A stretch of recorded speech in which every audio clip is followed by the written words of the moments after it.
ये इनएक्टिव होता है कि जब तक इसको इसका एक्टिवेटर नहीं मिल जाता, जब तक इसको इसका कोफैक्टर नहीं मिल जाता, चाहे वो कोएंजाइम हो चाहे वो प्रोस्थेटिक ग्रुप हो।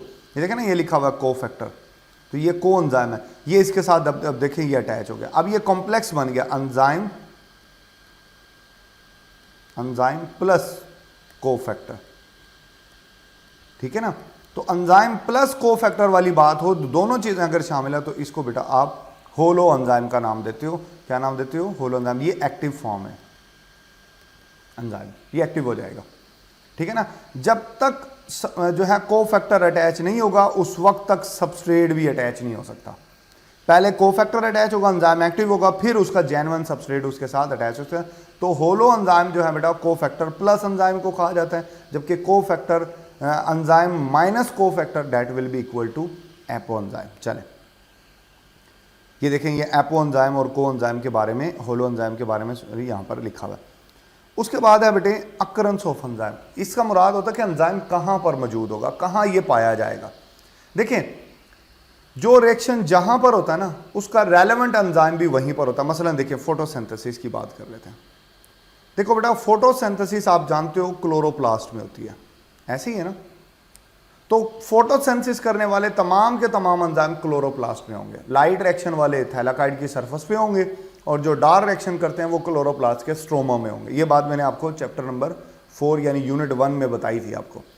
इसी तरह जो सेलुलर रेस्पिरेशन करने वाले एंजाइम हैं वो सारे के सारे माइटोकॉन्ड्रिया के अंदर पाए जाते हैं। से एक और रिएक्शन है ग्लाइकोलाइसिस। आप ये जानते हैं कि ग्लाइकोलाइसिस साइटोसोल में होती है। तो ग्लाइकोलाइसिस करने वाले सारे के सारे एंजाइम कहाँ मौजूद होंगे? साइटोसोल में होंगे। ये अकरेंस है, यहाँ से भी एमसीक्यूज जो है बेटा वो आ जाता है।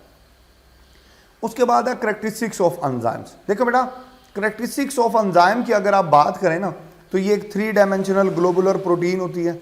मैं आपको पहले बता चुका हूँ कि ये क्योंकि टर्शरी है तो 3 डायमेंशनल ग्लोबुलर प्रोटीन है। ये एक्ट करती है as a catalyst, as a biocatalyst, ये रिएक्शन को स्पीड अप करती है। बातें हमने डिस्कस किया। यहाँ पर एक बड़ा ही इंपॉर्टेंट पॉइंट लिखा हुआ है कि they are specific in nature. इससे क्या मुराद है? स्पेसिफिक है ये अपने एक्शन में। और यहाँ पर एक एग्जांपल लिखी हुई है कि जनाब जैसे कि सेलुलोज सिर्फ सेलुलोज को डाइजेस्ट करता है, ठीक है ना। मतलब अब जो है बेटा जैसे डायास्टेज सिर्फ स्टार्च को कैटलाइज करेगा, सेलुलोज सिर्फ सेलुलोज को डाइजेस्ट करेगा, किसी और को नहीं करेगा। This will show the specific nature. अब ये स्पेसिफिसिटी किस चीज़ के ऊपर होती है? बड़ा इंपॉर्टेंट कॉन्सेप्ट है, मैं आपको बताता हूँ। देखो, स्पेसिफिसिटी आपके चैप्टर के अकॉर्डिंग बेसिकली 2 चीज़ों के ऊपर रिलाई करती है। Number 1 shape of active site, number 2 shape हो गई। शेप देखें, शेप कैसे? आप देखें, फर्ज कर लें ये एक एंजाइम है, जस्ट फॉर एग्जांपल ये एक एंजाइम है। एक सबस्ट्रेट ये है और एक जो सबस्ट्रेट है बेटा वो ये है। डेफिनेट सी बात है, दिखने से पता चल रहा है कि शेप वाइज ये इसका सबस्ट्रेट है, ये इसका सबस्ट्रेट नहीं है। तो शेप ऑफ एक्टिव साइट के ऊपर डिसाइड होता है कि आया उसका सबस्ट्रेट कौन सा होगा। नंबर दो जो दूसरी चीज़ है वो ज़्यादा इंपॉर्टेंट है। This will call the chemistry और कॉन्फ़िगरेशन। अब ये क्या होती है? देखिए, फर्ज कर लें जनाब ये एक एंजाइम है, जस्ट फॉर एग्जांपल ये एक एंजाइम है, ठीक हो गया। अच्छा, अब जो है बेटा इसमें ये 2 सबस्ट्रेट है। अब इसका कौन सा सबस्ट्रेट है ये हमने फैसला करना है। चले देखें, यहां पर चार्ज है ये वाला, ठीक हो गया, और इसके ऊपर भी चार्ज यही है।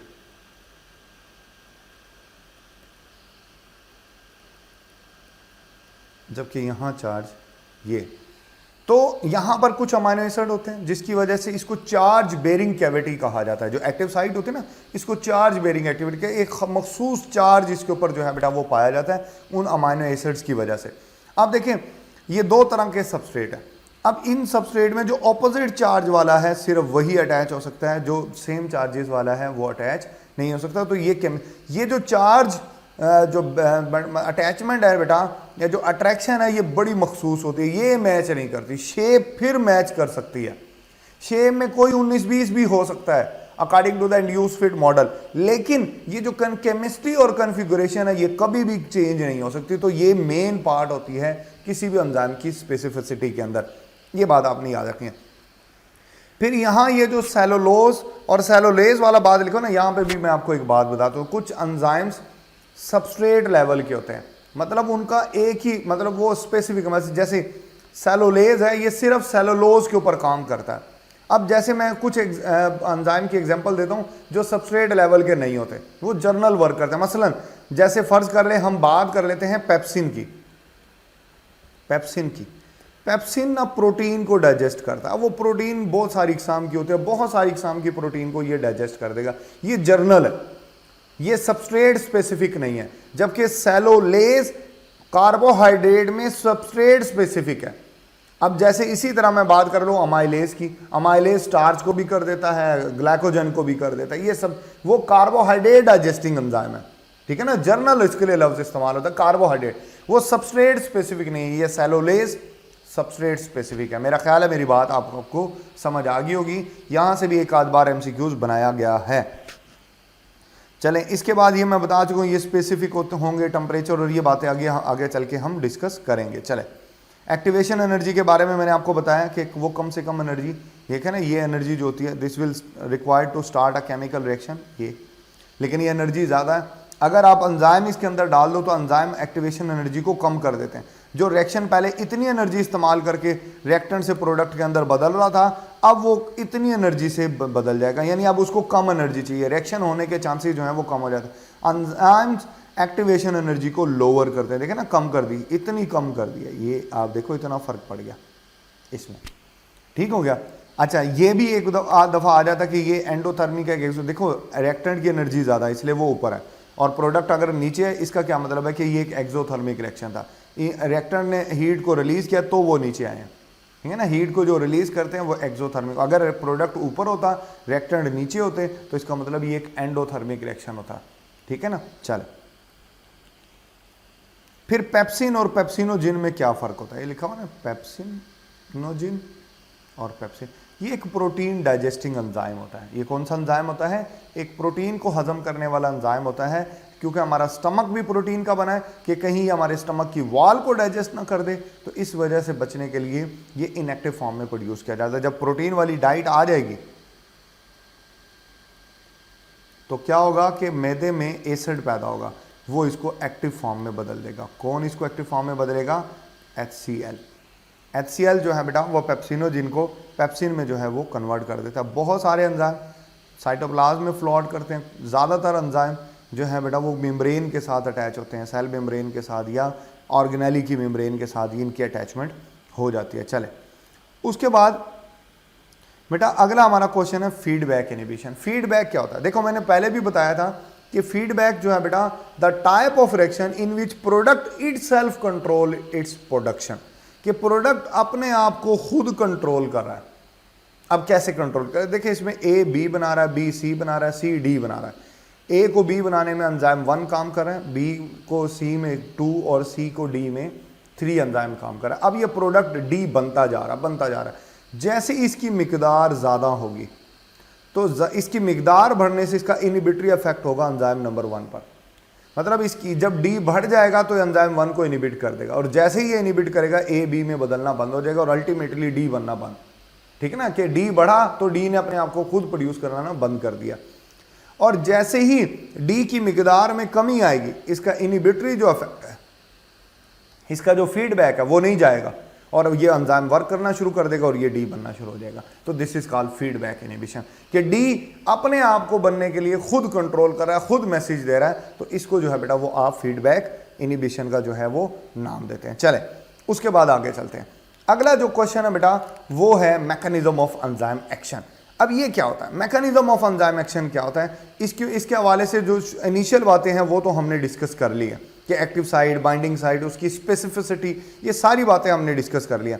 अब हमने डिस्कस करना है बेटा इंड्यूस फिट मॉडल और लॉक एंड की मॉडल। देखिए ये 2 मॉडल थे जो कि बेसिकली जो है बेटा वो स्ट्रक्चर ऑफ एंजाइम के साथ साथ उसके मैकेनिज्म ऑफ एक्शन को एक्सप्लेन करते हैं। देखें ये पेश किया था इमिल फिशर ने, उसकी पिक भी मैंने लगाई हुई है। इमिल फिशर ने ये हुआ था 1890 में और ये पेश किया था कॉशलैंड ने और ये हुआ था 1959 के अंदर। चले अब ठीक है, मान लेते हैं जी जनाब बिल्कुल ऐसे ही है कि जैसे एक स्पेसिफिक लॉक को ओपन करने के लिए एक स्पेसिफिक की रिक्वायर्ड होती है, तो इसी तरह एक ख़ास किस्म के सबस्ट्रेट को रिएक्टेंट से प्रोडक्ट में बदलने के लिए ख़ास एंजाइम चाहिए। बात ठीक है, लेकिन कुछ बातें लॉक एंड की मॉडल ने ऐसी की जो कि जो है वो सही साबित नहीं हुई। मसलन उसने कहा कि एंजाइम की जो एक्टिव साइट होती है ना वो एक रिजिड स्ट्रक्चर है, पहली बात तो ये, और फिर कहा कि इसमें कोई फ्लेक्सिबिलिटी, कोई मॉडिफिकेशन इसके अंदर नहीं होती, नो फ्लेक्सिबिलिटी, और ये एक टेम्पलेट के तौर पर काम करता है। टेम्पलेट होता है सांचा, है ना, जैसे हम आइस फ्रीज करते हैं और जैसा हमारी जो है वो बर्तन होगा वैसी ही आइस जो है वो हमें उसी शेप की मनोवन जो है वो मिलती है। तो मतलब वो कहता है कि जैसी एक्टिव साइट है बिल्कुल उसी शेप का जो है वो सबस्ट्रेट होना चाहिए, कोई 19-20 भी टॉलरेबल जो है वो नहीं होता। लेकिन इंड्यूस फीड मॉडल कहता है कि नहीं, ऐसा नहीं है, कि कुछ फ्लेक्सिबिलिटी होती है। मसलन फ़र्ज़ कर लें कि ये अगर आपके पास एंजाइम है तो आप ये देखिएगा बेटा सबस्ट्रेट का साइज़ थोड़ा सा बड़ा है, एक्टिव साइट का साइज़ थोड़ा सा छोटा है, तो वो क्या करती है कि ये अपने इसको एडजस्ट करती है। ये इसको क्या करेगी, ये इसको एडजस्ट करेगी, ठीक हो गया, इसको एडजस्ट कर लेगी।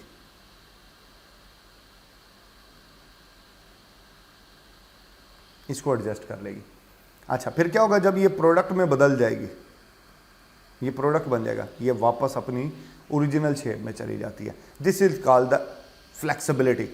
कि आप किसी नरम चीज़ के ऊपर बैठते हैं, से आप किसी मैट्रेस के ऊपर बैठते हैं तो आपके प्रेशर की वजह से वो दब जाता है, जैसे ही आप वहाँ से उठेंगे वो वापस अपनी जगह में, ये फ्लेक्सिबिलिटी कहलाती है। तो एंजाइम में भी इसी लेवल की फ्लेक्सिबिलिटी होती है कि एक्टिव साइट अपने आप को उसके अंदर पेनिट्रेट कर लेती है, कि वो थोड़ा सा पीछे हट जाती है।